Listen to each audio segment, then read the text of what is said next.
So yan guys, ngayon i-share ko po yung natutunan ko all about po dun sa 10 utos ni Meta. Yan. Ngayon i-share ko po sa inyo kung ano po yung mga dapat nating iwasan. So yung guys, yung bawal ninyong panoorin yung sarili ninyong video. Kung sakali naman na ginagawa niyo talaga yung lagi niyong pinapanood, ayan, pwede magkaroon kayo ng problema kay Meta. Kasi na-detect niya po yan. Pero kung habang wala pa naman, gawin niyo na po yung rules na tama talaga. Like, pwede naman ninyong panoorin kung gagamit kayo ng ibang Facebook account para hindi po kayo ma-detect. So, yan. Yan po yung una nating rules.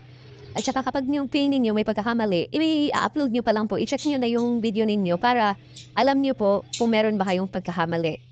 Para kapag na-upload nyo na, wala na po kayong worries doon. At saka, lagi nyo pong isipin kapag gumagawa po tayong video, lagi nyo pong isipin na talagang sarili natin yun. Yung talagang gustong-gusto natin yan.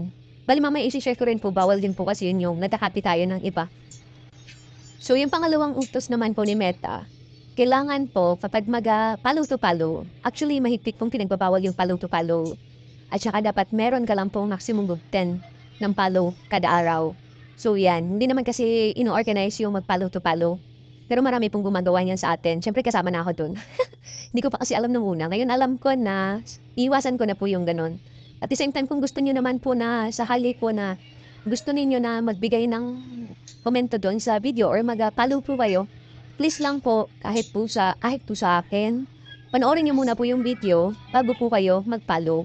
Patapusin niyo po yung video, huwag niyo na po i-exit yung nila, yung mga advertise nila. Para kahit papalo makatulong din tayo sa kapwa nating creator. And then, at the same time, mag-comment po kayo doon sa video, dapat related po doon sa sa content niya. Huwag po kayong mag-comment ng kung ano-ano kasi pinagbabawal din po yun ni Meta. Maaaring maapektuhan po kayo po na nagko-comment ng ganun. Ganun din po yung pag-follow ninyo na hindi nyo naman po pinapanood yung video niya at hindi nyo po pinapatapos. So, pangatlo guys, ayun, huwag tayong maging madamot. Huwag tayong maging madamot kasi kapag may dumadaan na reel sa wall natin, panoorin naman natin, patapusin din natin, tsaka huwag natin i-skip yung mga ads nila. Parang tulong na rin natin yun sa kapwa natin creator. Para kahit papano, meron din pong purpose yung nila, yung paggawa ng video. Sipagin din sila gumawa ng video. Kasi parang tayo lang din yun eh. Siyempre kung tayo, hindi naman pinapanood, follow lang ng follow sa atin. Kasi nga kapwa nating creator, sana tulungan na lang. Ganun lang din po yung yung pinaka the best way para kahit papano po makatulong din po tayo sa kapwa natin. And the same way, nagagawin din po yan sa atin.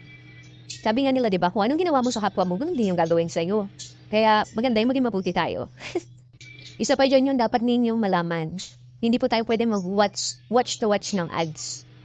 Talaga yun, pinagbabawal po talaga ni Meta yun. Yung nag-watch ka ng ads niya, tapos watch ka rin, tapos follow to follow. Kasi madidetect po yan ni Meta. Kaya bawasan niyo po yung ganun. Kasi ganun naman talaga, di ba? Ngayon, alam niyo na bawal po yung ganun. Sayang naman po yung hirap ninyo yung nagpapakahirap kayo, nagpupuyat kayo para lang po doon.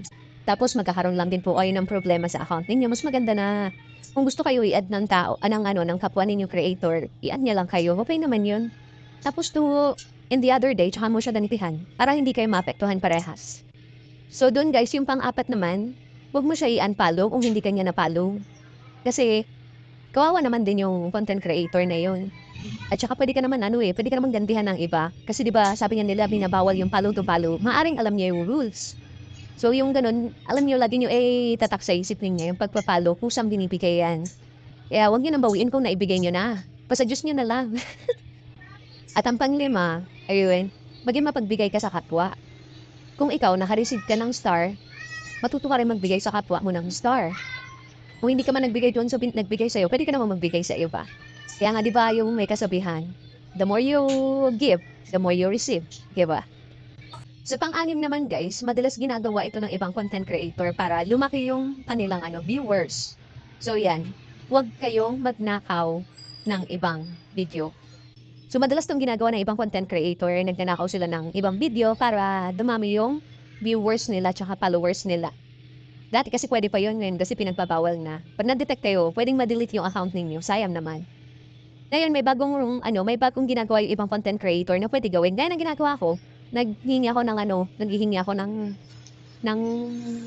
sa may-ari ng video. Nilalagay ko ng credit to, mga ganun.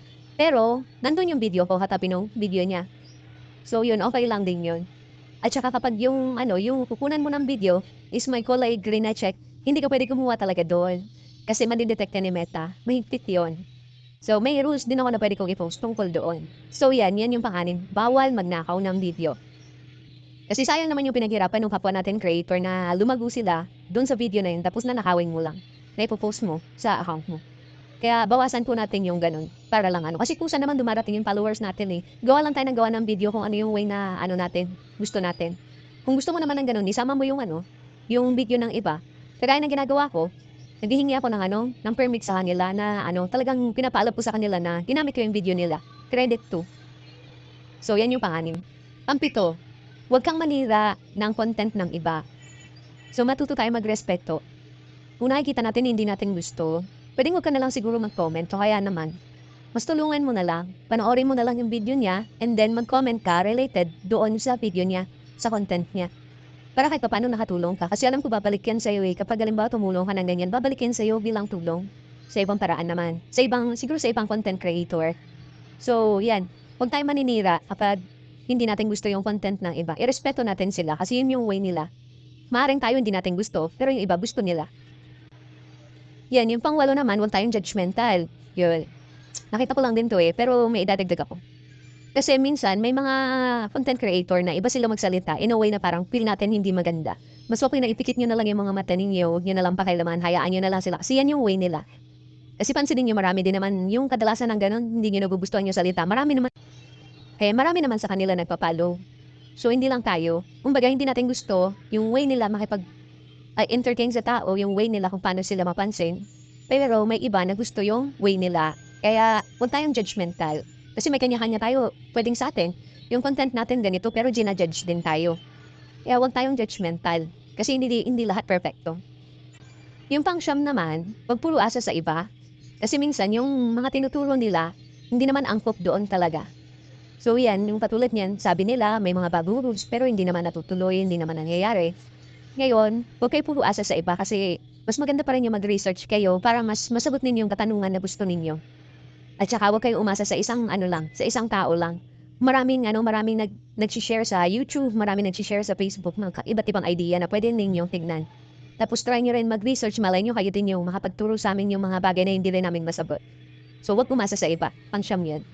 Pang-sampo, mind your own business.